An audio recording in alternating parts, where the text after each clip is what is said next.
Les orages laissent souvent place aux arcs-en-ciel. Annemiek van Vleuten s'est imposée lors de la première étape du Giro. La championne du monde remporte sa 100e victoire en carrière et endosse le premier maillot rose de cette édition du Giro Donné, de cette 33e édition du Tour d'Italie féminin. Salut à tous, j'espère que vous allez bien, c'est l'émotion. Une nouvelle étape assez compliquée sur ce Giro Donné, une nouvelle étape à nouveau marquée par le mauvais temps et par les conditions météorologiques désastreuses. Le prologue d'hier autour de la petite ville de Canciano, hop, excusez-moi, j'ai un petit écho.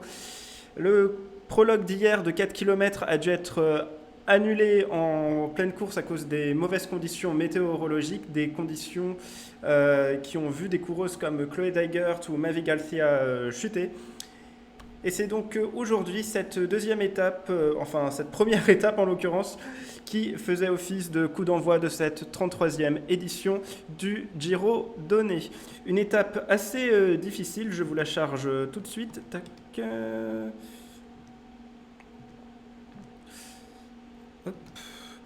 Une étape assez difficile autour de Bagno a Ripoli et Maradi, une étape de 102 km marquée par l'ascension du Passo della Colla, une montée de 10 km à 5,8% située à 17 km de l'arrivée, une montée qui aura fait des dégâts et une montée qui aura été difficile à suivre pour les spectateurs et les téléspectateurs. Puisque l'ascension n'a pas pu être diffusée en raison du mauvais temps, en raison de l'orage. Personne n'a pu voir l'ascension et le déroulement de la course.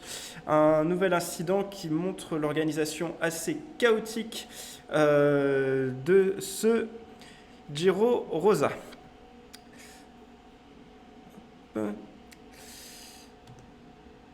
Du coup, salut à tous pour ceux qui viennent de nous rejoindre.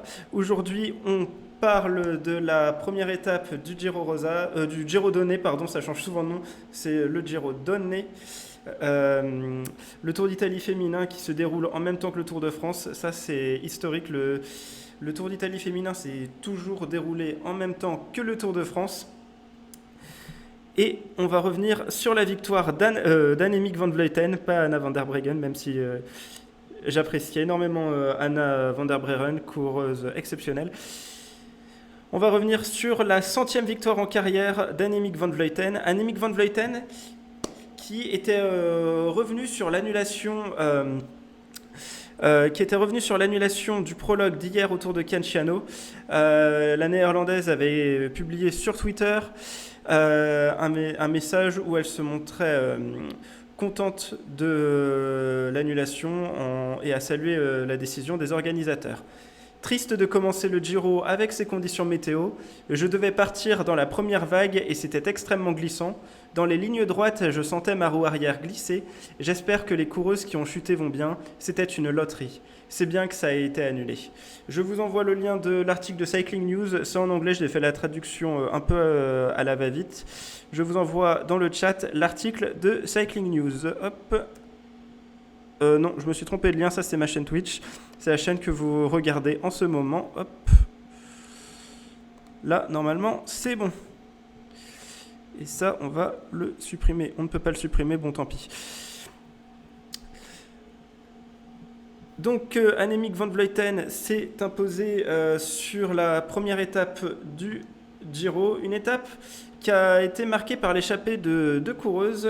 L'échappée de la championne de Norvège, Susanne Andersen, et de l'Espagnol Irene Mendes. Les deux femmes auront jusqu'à 3 minutes et 40 secondes d'avance sur le peloton. Mais derrière, les principales équipes, les grosses équipes s'organisent. Les Jumbo-Visma, les FDJ Suez de Marta Cavalli et Cécilie Uttrup-Ludwig, les SD Worth de Niam Fischer-Black et les DSM de Juliette Labousse vont se mettre à rouler. L'écart va descendre aux alentours de 2 minutes 20, 30 km de l'arrivée. Et puis ensuite, ce sont les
Est-ce que c'est bon au niveau du son?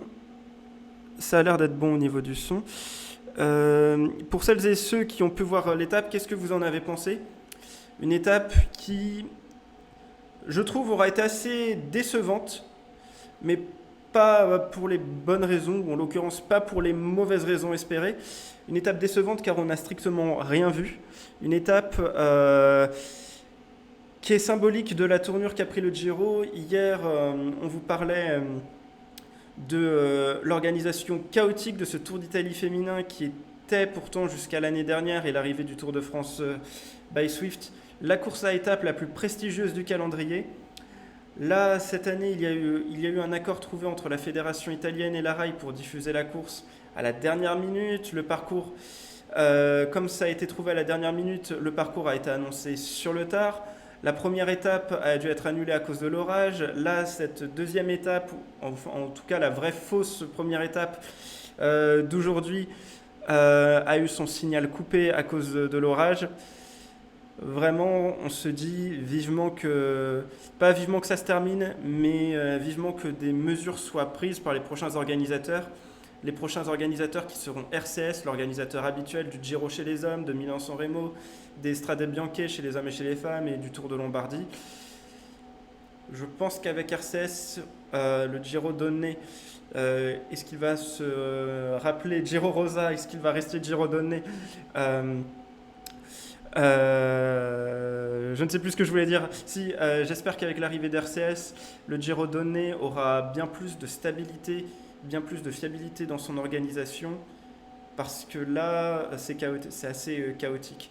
Alors après, c'est sûr qu'ils ne sont pas responsables, ils ne sont pas responsables du mauvais temps qu'il y a en Toscane, mais cette succession d'événements mis bout à bout, ça fait beaucoup pour ce Giro Donné. On rappelle qu'en 2021, la course avait perdu son statut de course World Tour de par la couverture qui n'avait pas été à la hauteur en 2020. Et pardon, je me suis retenu de tousser. Et là, c'est encore un Giro qui est assez chaotique dans son organisation cette année. Du coup, pour ceux qui viennent de nous rejoindre, salut à tous. Annemiek van Vleuten a remporté la première étape du Giro, une étape du Giro marquée à nouveau par l'orage qui aura coupé le signal pendant les 12 km les plus intéressants, 12 km de l'ascension du Passo dell'Iacola qui était la principale difficulté du jour. Une montée de deuxième catégorie de 10 km à 5,8% de moyenne. Annemiek van Vleuten s'est imposée en solitaire avec 45 secondes d'avance sur un peloton réglé par Cécilie Uttrup-Ludwig et Juliette Labouze. La Danoise est deuxième du général, la Française troisième par le jeu des bonifications. C'est la première victoire de la saison pour la championne du monde.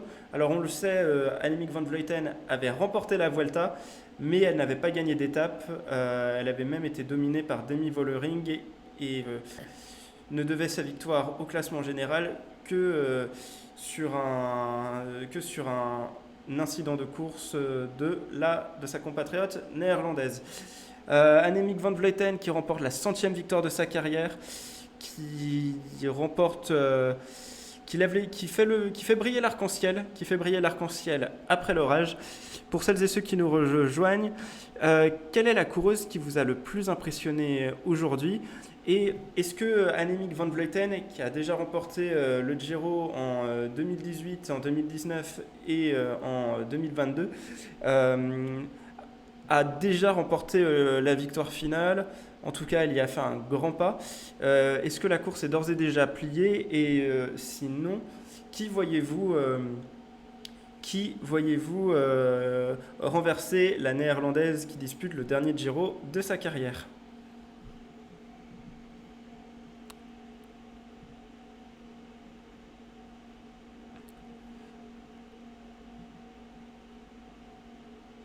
Sinon, au niveau des Françaises, Juliette Labouze finit troisième et a pris 4 secondes de bonification. Evita Music faisait partie du groupe des poursuivantes qui a rejoint le duo Cavalier et Aleni. Oui. Evita Music faisait partie de ce groupe. L'ancienne championne de France a pris la 10e place. Au niveau des classements annexes, Annemiek van Vleuten est donc la maillot rose de ce Giro, la toute première maillot rose de ce Giro. Comme en 2014 et comme en 2015, la néerlandaise de la Movistar domine le classement général dès le premier jour. Cécilie Uttrup-Ludwig est deuxième à 49 secondes. Juliette Labousse troisième à 51 secondes. Et ensuite de Elisa Longo-Borghini à Evita Music. Toutes les coureuses se retrouvent à 55 secondes de la championne du monde. Annemiek van Vleuten qui domine aussi le classement par points et le classement de la montagne. Chez les jeunes, pour l'instant on n'a pas d'infos sur Pro Cycling Stats. On n'a toujours pas d'infos sur Pro Cycling Stats.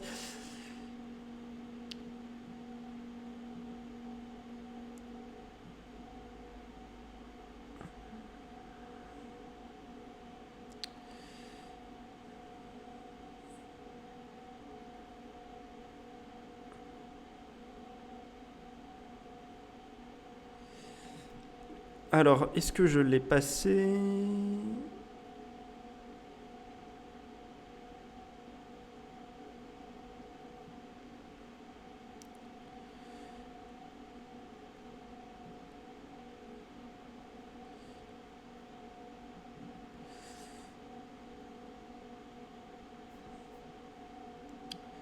Alors chez les jeunes, on n'a pas d'infos, mais ce n'est peut-être pas le plus important. Le plus important, c'est la victoire d'Annemiek van Vleuten qui remporte une nouvelle victoire d'étape sur le Giro. C'est de mémoire, il me semble que c'est la 13e victoire de la néerlandaise, la 13e victoire d'étape de la néerlandaise sur le Tour d'Italie. Je vérifie en même temps sur Pro Cycling Stats pour ne pas dire de bêtises. 14e victoire d'Annemiek van Vleuten sur le Giro. La néerlandaise qui va porter le maillot rose pour la 24e fois de sa carrière. C'est énorme. Parmi les coureuses actives, oui, Annemiek van Vleuten va porter le maillot rose pour le 24e jour. Pour la 24e journée, la néerlandaise portera la Maglia Rosa. Et voilà, c'est tout ce que j'avais à vous dire aujourd'hui. Merci à tous d'avoir suivi ce live de la première étape du Giro, une étape à nouveau marquée par les conditions météorologiques désastreuses. J'espère que ça vous a intéressé. De notre côté, je vous donne rendez-vous demain pour le débrief de la 3e étape. Allez, salut!